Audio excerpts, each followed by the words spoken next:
Bonjour à toutes et à tous, on se retrouve aujourd'hui dans une nouvelle vidéo du Bosquet qui va être la première d'une série d'espèces de mini-vlogs autour de la création de mon album, donc ce qui va s'appeler certainement Le Chasseur de Brume, donc là c'est le titre que moi j'ai choisi mais on verra s'il évolue ou non avec les illustrations et l'écriture. Donc si vous me suivez sur Instagram, vous savez, ou sur Patreon, que le texte est terminé, donc là il est en relecture actuellement. Et en parallèle, j'ai travaillé avec Manon de chez Le Pigmentarium, donc c'est une créatrice de couleurs, elle fabrique ses propres aquarelles. Elle est basée sur Lyon en France, et j'ai travaillé avec elle pour la création de la couleur de l'album, puisque je vais peindre avec uniquement la couleur qu'on a co-créée ensemble. Et je rajouterai peut-être quelques touches sur certaines illustrations bien particulières, mais du coup cet album sera en monochromatique. Donc on a travaillé depuis fin novembre avec Manon, et elle m'a fait plusieurs envois, et donc là j'aimerais bien vous présenter les différents tests que j'ai fait avec les couleurs qu'elle m'a envoyées, un peu le processus de création de cette couleur côté illustratrice, puisque Manon, elle, du côté de l'atelier, elle a travaillé, mais je la laisse faire ça comme à elle, si elle le souhaite, autour de ça. Et donc aujourd'hui, moi je vais vous parler plutôt des retours et des tests que j'ai fait avec ces couleurs. Donc la première étape, ça a été d'avoir un petit appel avec Manon pour voir un petit peu sur quoi je voulais partir. Donc je vais vous montrer ce que je lui ai présenté pour qu'elle puisse avoir une première idée de piste pour la couleur. Donc moi je voulais un violet mauve qui tire sur le gris, puisque j'aimerais peindre les illustrations de l'album à la manière du dessin abrégé. Donc un des grands maîtres du dessin abrégé, c'est Kei Sei. Et donc le dessin abrégé, c'est ce genre de dessin, donc c'est japonais.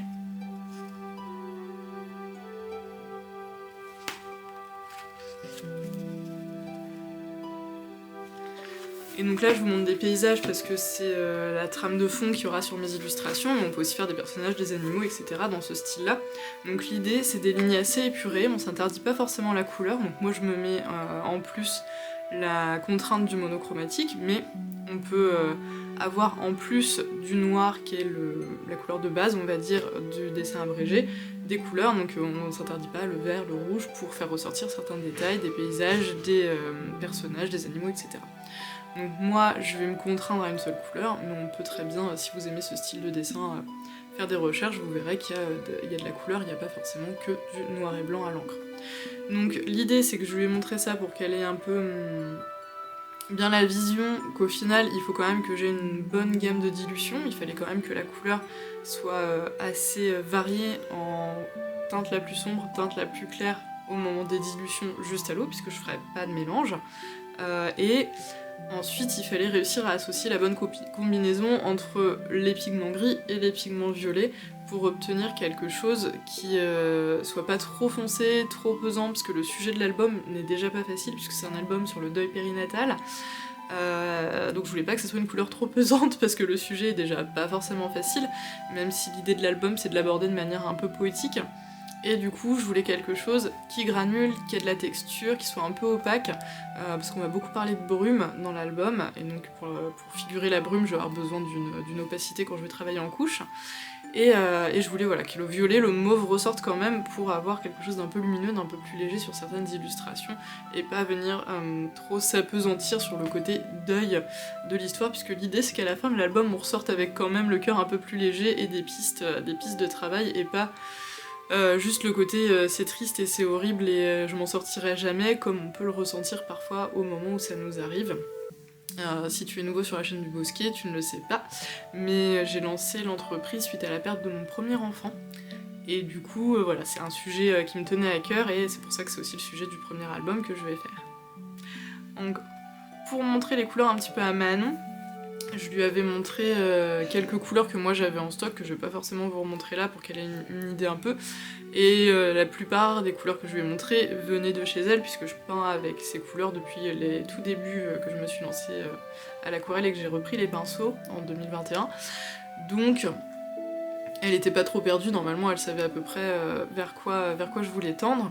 Et elle m'a envoyé un premier petit colis avec cette couleur que je vais vous présenter. Donc je m'attendais pas à en avoir autant, et ça m'a vraiment permis de tester plein de choses et de voir un petit peu vers quoi je voulais tendre, et elle après de s'aiguiller sur ce que je voulais vraiment. Donc sur les 7 couleurs qu'elle m'a envoyées, qui sont toutes ici, j'ai fait une première planche que je vais vous mettre en avance rapide pour que vous voyez un peu le processus. Donc c'est celle-ci, où j'ai décidé de faire un swatch classique avec une barre noire pour voir l'opacité, puisque c'était un des points de la commande, je voulais que ce soit un petit peu opaque. Donc ça me permet de voir en termes de dilution, est-ce que j'ai bien des beaux sombres et est-ce que je peux avoir des teintes très claires pour des fonds par exemple, en dilution forte. Je travaillais un peu sur humide pour voir dans les petites pastilles là comment ça granulait, comment ça réagissait en humide. Là j'ai fait des bandes avec de plus en plus de concentration pour voir la transparence, l'opacité. Un petit caillou, un petit lapin, pour voir un petit peu comment on pouvait travailler déjà les ombres et puis les contours sur les formes et les personnages. J'ai pas spécialement besoin de plus puisqu'avec le style de peinture que j'ai choisi, pour l'album en fait il n'y aura pas besoin que je rentre dans le micro-détail, c'est plus une peinture sur l'expressivité et les émotions, ce que j'aimerais faire retransparaître dans l'album, donc j'avais pas besoin de tester beaucoup plus de choses pour voir à peu près comment ça m'allait. Et on voit déjà qu'il y a des couleurs qui sont très très différentes sur les sets qu'elle m'a envoyés.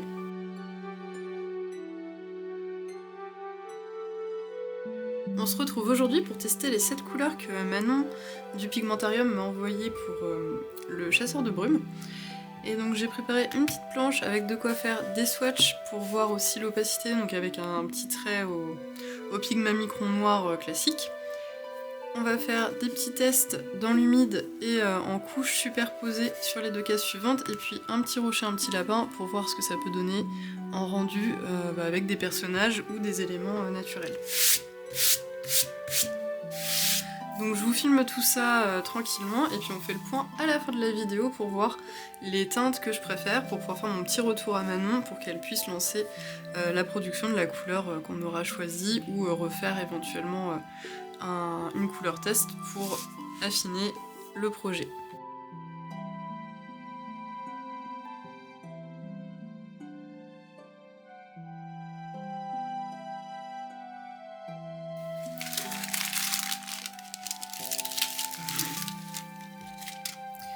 Donc là déjà j'ai sorti les 7 couleurs que Manon a préparées et m'a envoyées.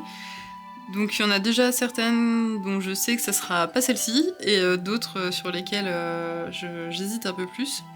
Donc la commande que j'avais faite à Manon, c'était une couleur que je puisse utiliser sur des illustrations en monochromatique, puisque le chasseur de brume sera illustré quasiment essentiellement avec une seule et même couleur.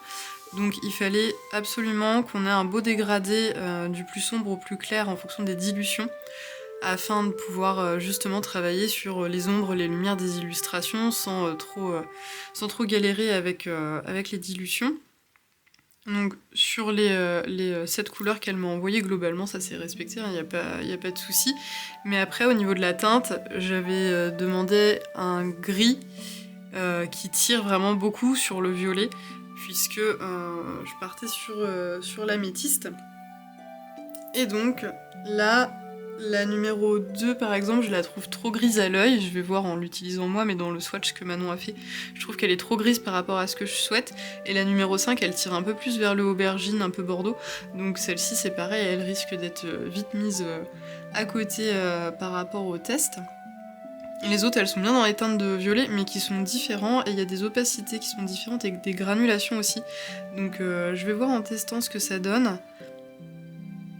La numéro 6 est quand même un peu plus vers le violet, mais je sais pas si justement elle va pas trop l'être par rapport au foncé. Donc, je vais tester ça, et puis on va regarder ce que ça donne à la fin de la vidéo.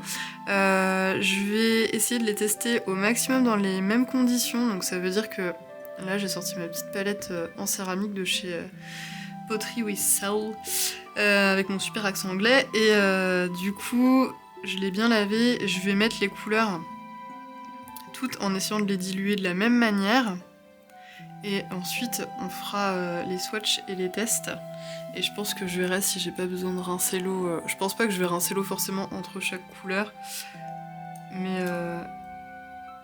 je vais essayer de garder mon eau la plus propre possible pour qu'on soit que les teintes se mélangent pas en fait, surtout la numéro 5 qui a quand même vraiment une teinte assez différente des autres. Donc je vais commencer par mettre 2 gouttes dans chaque quart de godet.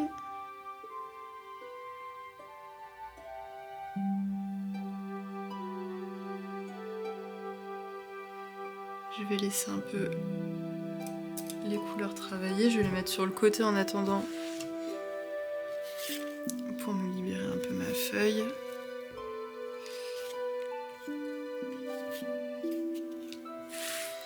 Je vais même la pousser le temps que je mette ma couleur dans la palette.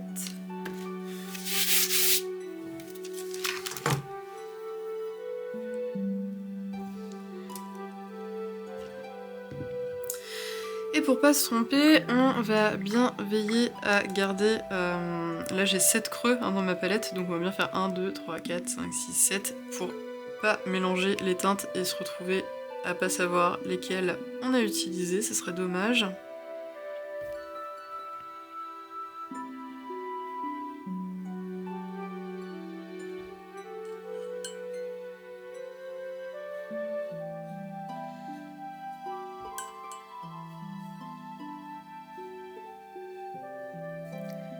En fait, je vais essayer d'avoir un jus assez foncé sans retoucher au quart de godet, au moins pour le premier swatch, pour que la dilution se fasse directement dans la palette en céramique et que j'ai à peu près les mêmes dilutions entre chaque couleur.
On va bien laisser sécher tout ça et puis on verra une fois que c'est bien sec ce que ça donne pour faire le point sur les 7 couleurs du coup qu'on a testé là.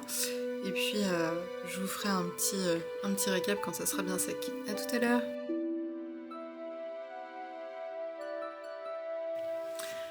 Et en fait, une fois que j'ai peint ça et que j'ai un peu regardé, j'ai demandé à 2-3 proches leurs avis, mais je leur ai demandé pas sur les 7 couleurs, je leur ai demandé uniquement sur la 4, la 3 et la 1 qui étaient mes préférées. Parce que la 5 est un peu trop... Je vais vous la montrer aussi de plus près. La 5 est un peu trop aubergine à mon goût. Donc elle était plus vers presque un bordeaux et pas forcément un violet. Donc ça me convenait pas en termes de couleur, c'est pas ce que je recherchais.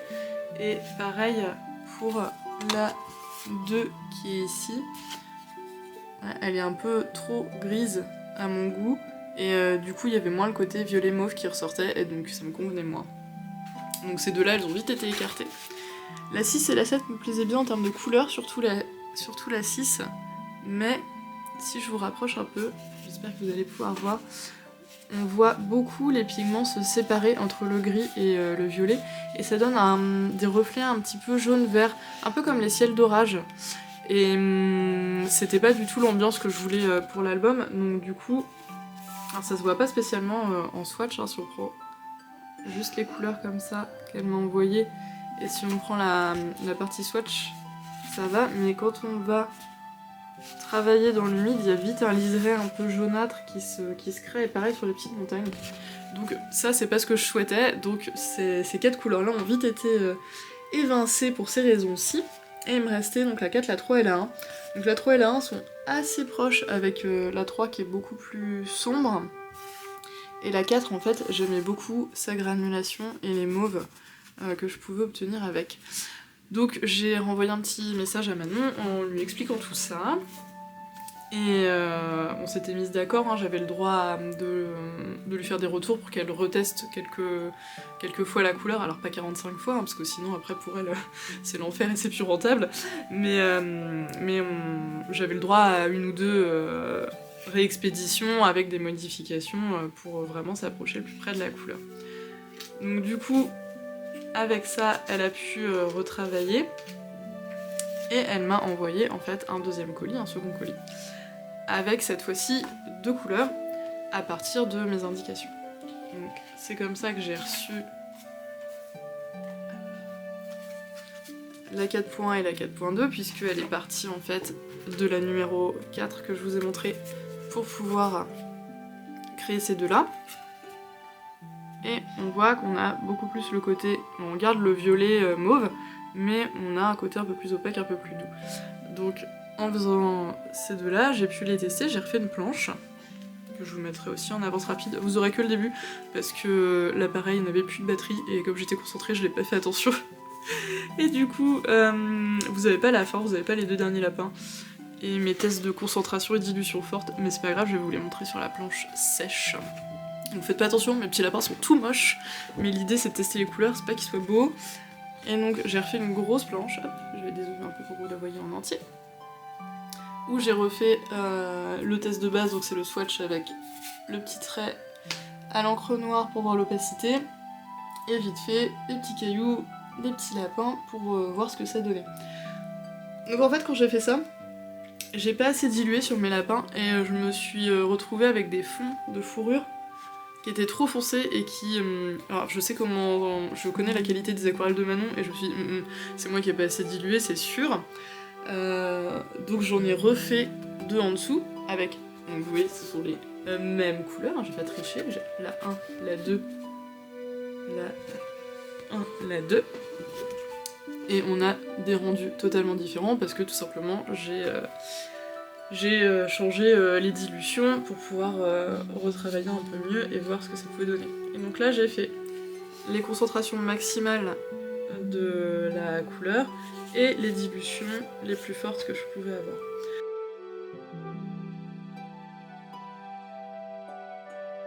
Hello! On se retrouve aujourd'hui puisque j'ai reçu les 2 nouvelles teintes que Manon a fabriquées à partir de mes retours sur cette planche que j'avais peinte il y a un petit moment déjà, parce qu'en plus la poste a eu des retards donc elle a dû m'envoyer 2 fois le colis, bref.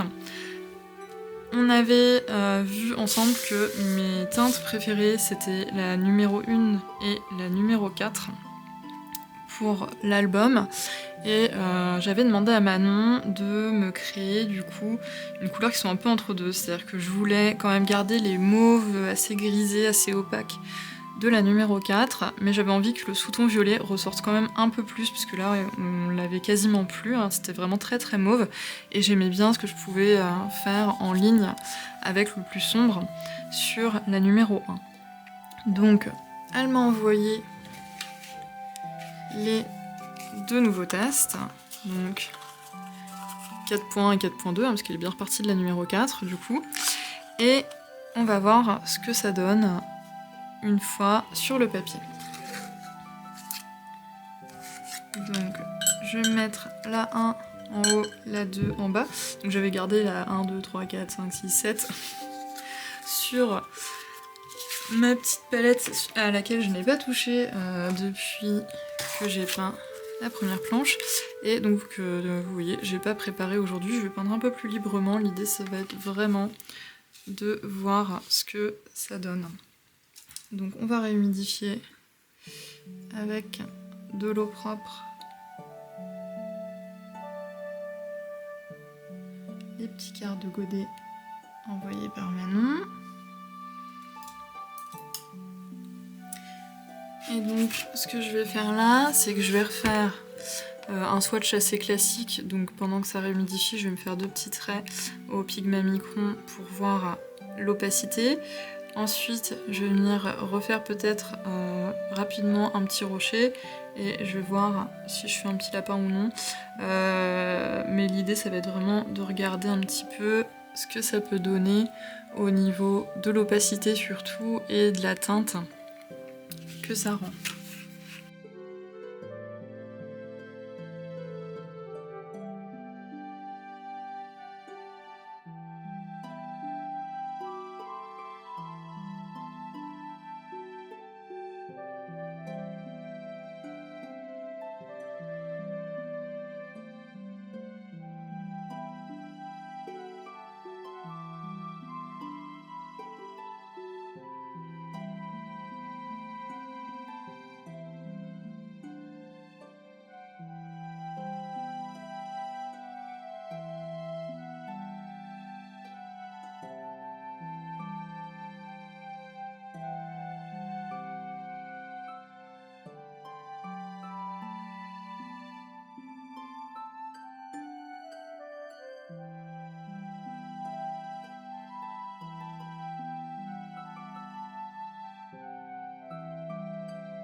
Donc ça a été un peu difficile de choisir, parce que les deux couleurs me plaisent beaucoup, mais pour des applications en fait différentes.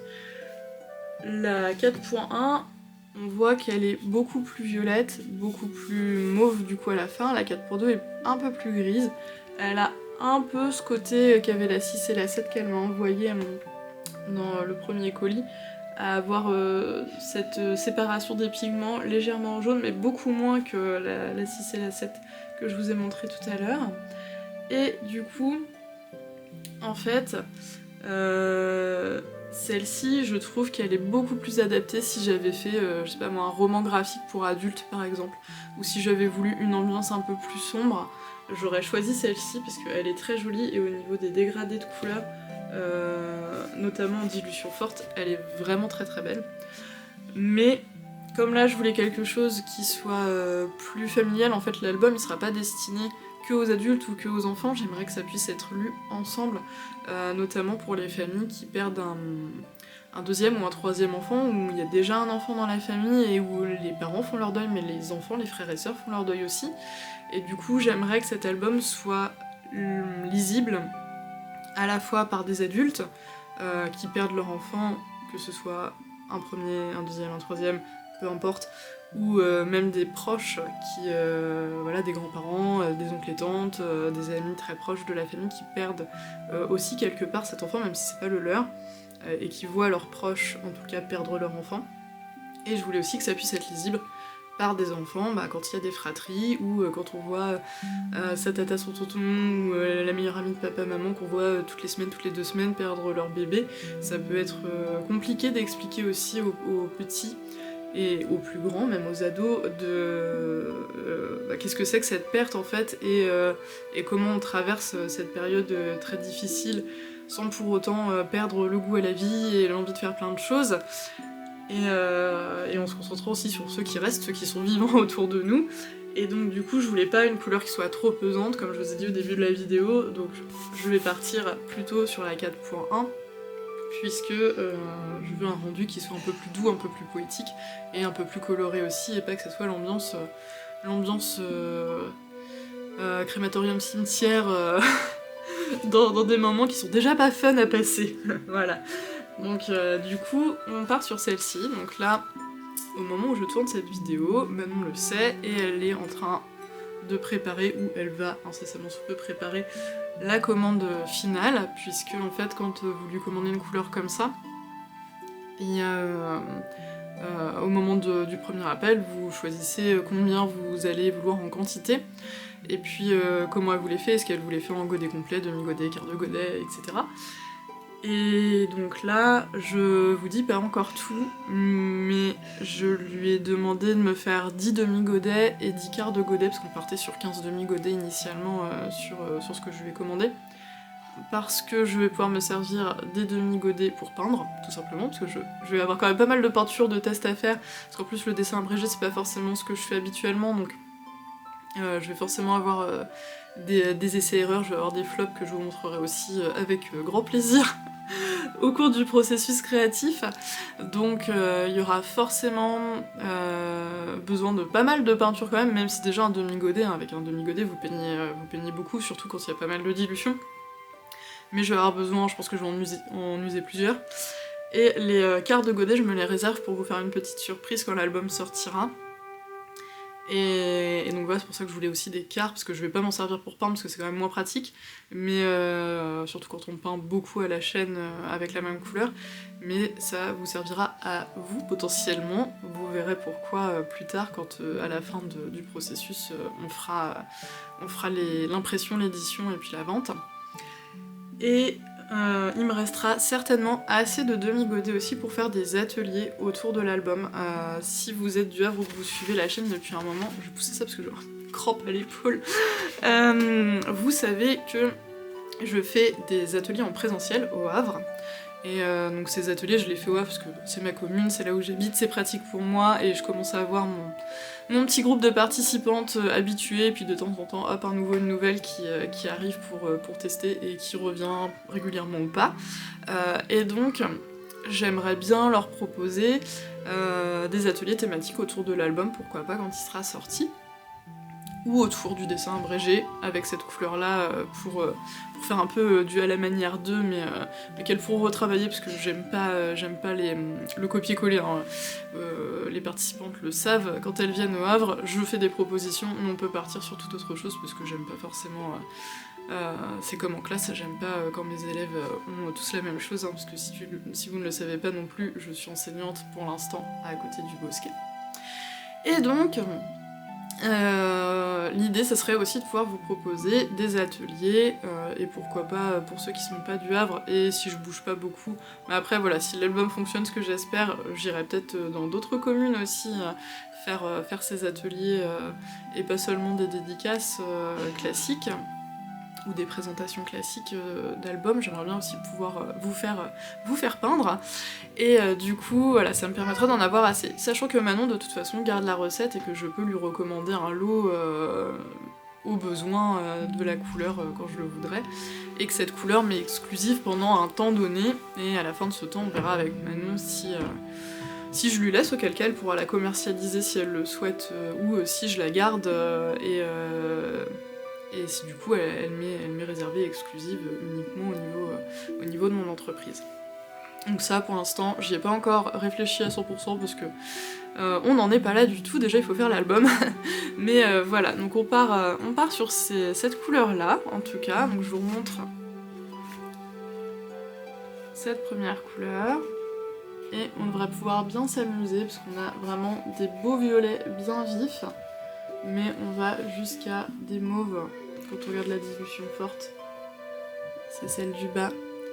On a aussi des mauves très très pâles qui vont permettre des jolis dégradés, et elles granulent super bien, donc je vais pouvoir avoir des effets de texture sur les roches, sur le ciel, sur les éléments brumeux, sur les tissus aussi qui vont habiller les personnages, qui vont être super sympas.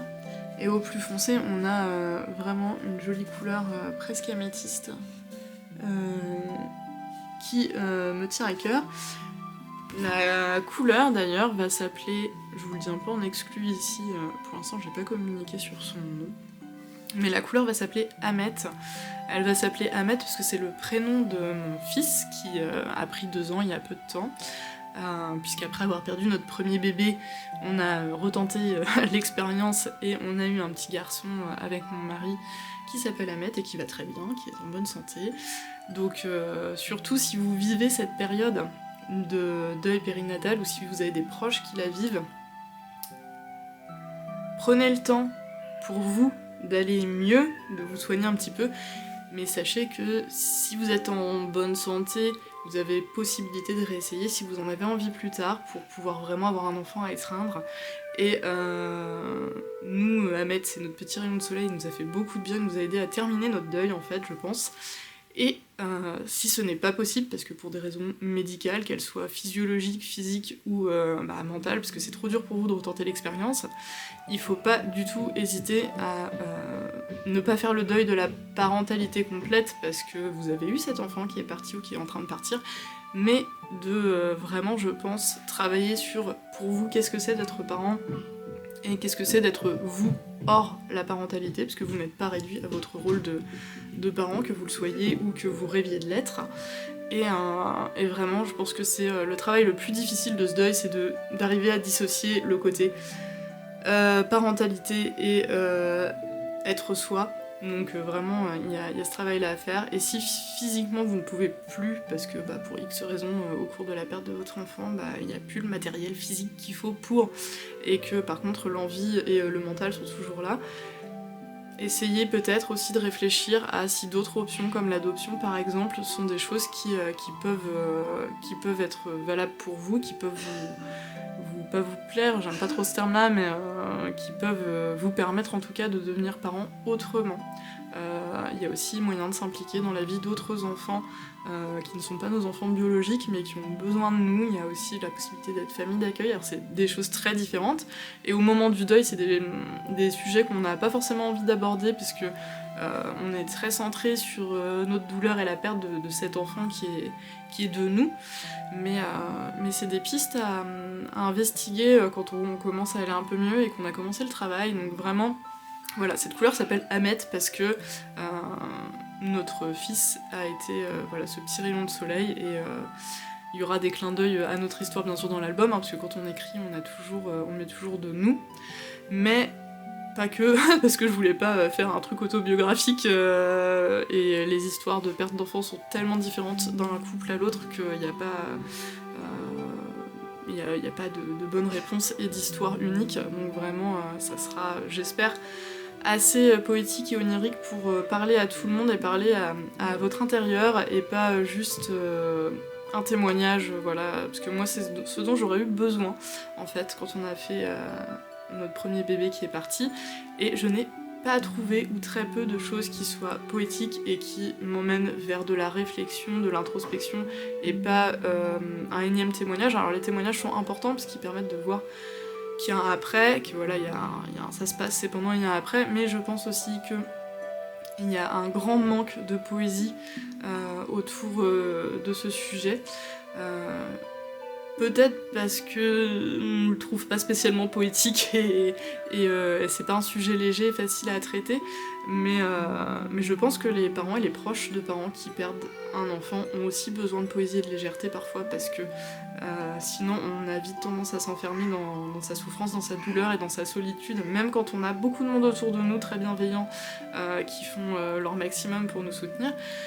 Donc voilà, c'est un peu le sujet de l'album, c'est d'aller vers quelque chose de plus poétique, plus léger, d'où la couleur 4 points qui est plus colorée et plus légère, et puis ce petit clin d'œil à notre fils pour la nommer, et donc Ahmet, voilà, je l'ai un peu évoqué dans la vidéo, c'est un dérivé d'améthyste et de Ame qui veut dire la pluie en japonais.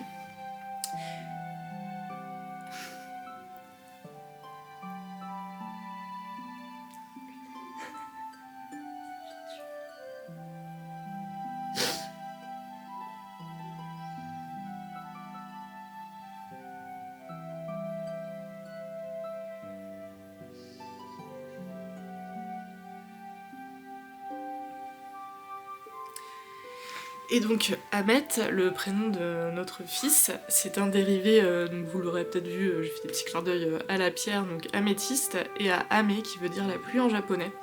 Donc ça ne veut pas du tout dire pluie d'améthyste en japonais ou dans une autre langue, hein, mais l'idée c'était de combiner la pluie, puisque on vit en Normandie, il pleut quand même pas mal chez nous, même si pas que. Et la pluie, c'est aussi une référence aux larmes qu'on a pu verser et aux larmes de joie qu'on verse grâce à lui aujourd'hui.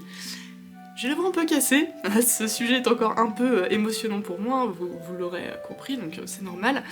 Et du coup, il y aura certainement une pluie d'améthyste dans l'album, donc ce sera un petit spoiler, à un moment ou à un autre, je vous laisserai voir au niveau des illustrations si vous la trouvez. Elle sera assez facile à trouver une fois que l'album sera tout mis ensemble au niveau des illustrations et du texte, mais voilà, il y aura certainement une petite pluie d'améthyste pour venir laver et soigner nos petits cœurs meurtris de parents et aller vers le soleil, puisqu'après la pluie, comme on dit souvent par chez nous, il y a le beau temps, et donc après le deuil, il y a aussi la vie qui continue, et même pendant d'ailleurs. Donc voilà, donc j'espère que cette petite plongée dans la création de la couleur qu'on a créée pour l'album avec Manon vous aura plu. Il va falloir vous attendre, ce format est totalement différent des tutos, à ce que au cours des vidéos sur sa préparation, il y a beaucoup de poésie, beaucoup de légèreté, mais aussi des moments où moi je suis un petit peu plus en émotion.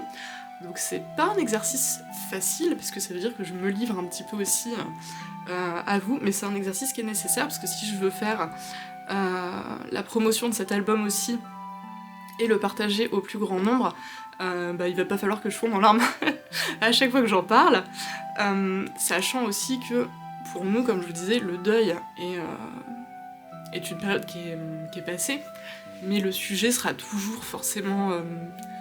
je disais émotionnant, c'est un terme que j'aime bien, je sais pas si ça existe vraiment en français, parce que même si aujourd'hui Ahmet est là et que on est parents et que tout va bien dans notre vie, il y a forcément des sujets, des images, des sons qui nous renvoient parfois à ce qu'on a pu vivre, et c'est toujours quelque chose qui est pas forcément... comment dire... ça met des trémolos dans la voix, parce que forcément c'est un sujet qui nous touche et qui nous touchera toute notre vie. Donc il y a des moments où vous me verrez peut-être avec la petite larme qui perle ou avec la voix un petit peu cassée. Et c'est un choix aussi que je fais, de pas couper ces moments-là, forcément, pas tous. J'espère qu'il n'y en aura pas 35 000 non plus au montage, parce que je pense qu'on invisibilise aussi beaucoup nos ressentis, nos émotions, et la douleur que ça peut être, même une fois que le deuil, ou le plus gros du deuil, a été passé. Et c'est pas bon en fait. Enfin moi je trouve que c'est pas bon. On invisibilise beaucoup les émotions, les ressentis dans notre société, notamment en France. Il y a des pays où ça l'est moins, et d'autres où ça l'est encore plus, malheureusement.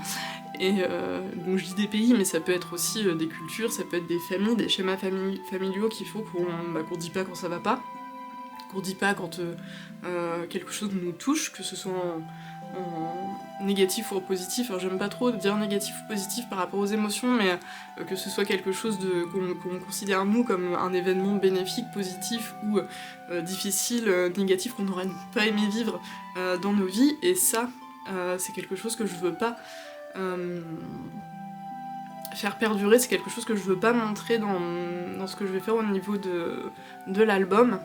Et du coup, il y a vraiment l'idée que je vous couperai pas forcément mes trémolos dans la voix, je vous couperai pas forcément ma petite larmichette, je vous couperai pas forcément mes yeux qui brillent, je ferai pas de retouches sur ces vidéos-là, parce que c'est comme ça, c'est la vraie vie, c'est ce que je ressens, et c'est ce que plein de parents, plein de familles, plein d'enfants ressentent, et on peut pas traiter, à mon sens, un sujet qui parle de deuil, que ce soit le deuil périnatal ou un autre, sans être vrai sur nos ressentis, nos émotions et nos vécus. Donc ça veut pas dire que tout le monde doit s'exposer comme je vais le faire face caméra à de parfaits inconnus, parce qu'en plus, bah voilà, moi je poste ça sur ma chaîne YouTube, après je vais poster ça aussi sur mes réseaux sociaux, etc. Et vous verrez jamais mon fils, par exemple, parce que j'exposerai pas mon fils qui est tout petit et qui a pas encore son mot à dire pour s'il est exposé sur les réseaux ou pas et qui pourrait ne pas en avoir envie, voilà. Vous verrez pas forcément mon homme non plus, parce qu'il a pas forcément envie de s'exposer de cette manière-là. Il verra s'il a envie de le faire ou pas plus tard. Je lui ai même pas posé la question d'ailleurs. et par contre, moi je fais ce choix parce que j'ai envie de montrer aussi que nos émotions, elles sont normales et qu'on a le droit de les vivre.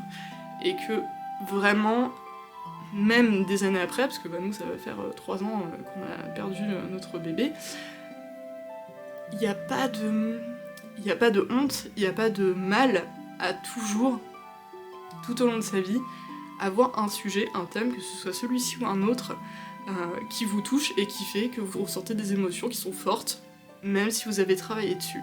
C'est normal, il n'y a vraiment pas de honte ou pas de mal à le ressentir comme ça, donc vraiment, moi je fais ce choix-là. Après je sais que pour certaines personnes ça peut être difficile aussi de réceptionner ces émotions-là, donc je vous mettrai toujours dans les descriptions ou un petit mot, une petite phrase pour dire voilà, sentez-vous libre de passer ces moments-là si vous le souhaitez, parce que je suis pas là pour vous faire du mal et vous n'êtes pas obligé de regarder l'intégralité de mes vidéos, il y a aucun souci pour ça. Donc vraiment, s'il y a certains passages qui sont trop durs pour vous, vous pouvez les zapper, sachant que voilà, je vous parlerai pas... je ne pense pas que je vous ferai de témoignages très factuels de comment s'est passée la perte de notre enfant ou de ce qui s'est passé à l'hôpital ou de mes suites de couches ou quoi, parce que pour le coup c'est ultra personnel et j'en parle librement avec mes proches, avec ma famille, mais j'en parle pas comme ça, j'en parlerai pas certainement comme ça sur les réseaux, je vais me concentrer sur l'album, mais voilà, il y a forcément des moments où mes ressentis vont ressurgir, mes émotions vont ressurgir, et où vous aurez Chloé avec ses petits trémolos dans la voix, ou Chloé avec ses yeux tout brillants, ou Chloé qui tourne la tête pour respirer 2 secondes parce que la phrase qu'elle va sortir reste coincée. Et c'est comme ça, c'est pas grave en soi, et faut pas vous en faire pour moi, je vais très bien aujourd'hui. J'ai une famille aimante, je suis en bonne santé, je fais plein de projets, j'ai plein de projets, donc y a pas, voilà, vous inquiétez pas, pour ça c'est normal. Si vous êtes très émotif, par contre, sentez-vous libre de zapper, de passer ces petits moments-là si vous faut vous sentir mal à l'aise ou autre, parce que vous avez tout à fait le droit de le ressentir comme ça et c'est pas un souci. Et voilà, je voulais faire un petit point sur ça, j'espère qu'il a pas été trop long, parce que j'ai tendance à être très bavarde, pour qu'on soit au clair sur les vidéos qui vont suivre sur le chasseur de brume, puisque il y aura des petits moments comme ça. Voilà. Donc j'espère que ce petit point sur la couleur vous aura plu. Je vous emmène rapidement dans mes tests de dessin, de peinture, de croquis, de découpe de papier, de recherche, parce que c'est la première fois que je fais un album aussi, donc de recherche autour du monde de l'édition, de l'auto-édition, je sais pas encore. Rien n'est arrêté sur est-ce que je vais auto-éditer, est-ce que je vais faire un financement participatif, est-ce que je vais contacter des maisons d'édition pour leur proposer le projet, est-ce que je vais contacter des associations autour du deuil périnatal. Rien n'est arrêté pour l'instant, donc si, par le plus grand des hasards, vous connaissez, faites partie, être proche d'une maison d'édition qui fait des albums, ou une asso autour du deuil périnatal, ou si vous-même vous avez des choses à évoquer, que vous voulez qu'on en parle, je suis pas psy, je le précise, je peux écouter, je peux lire vos commentaires si c'est sur quelque chose que vous vivez, mais je suis pas une professionnelle, hein, donc je peux avoir une oreille attentive dans la limite de mes capacités de réception, mais je pourrais pas vous faire une psychothérapie, je ne suis pas là pour ça, mais je peux vous écouter, je peux lire des témoignages si vous avez besoin d'en parler, ou si mon témoignage vous évoque des choses à vous. Mais n'hésitez pas à en parler autour de vous, et à me faire des retours, à me mettre un commentaire avec tiens, telle maison d'édition, je l'aime bien, et je sais qu'elle fait des choses dans le genre, ou tel asso dans ma ville, elle pourrait être intéressée quand ton album sera sorti, parce que ils font beaucoup de travail autour de ce thème-là, et peut-être que ça les intéresserait de te recevoir ou quoi. Voilà, n'hésitez pas, parce que pour l'instant, je vais lancer les recherches, là, jusqu'à cet été, je pense, pour vraiment me décider. Et du coup, vos retours peuvent tout à fait m'aider, donc n'hésitez pas à le faire. Donc voilà, je vous laisse avec un dernier aperçu de la couleur de l'album, et on se retrouve très bientôt pour plutôt du dessin du croquis, quand j'aurai reçu mon gros colis de couleurs de chez Manon. On se dit à une prochaine, salut!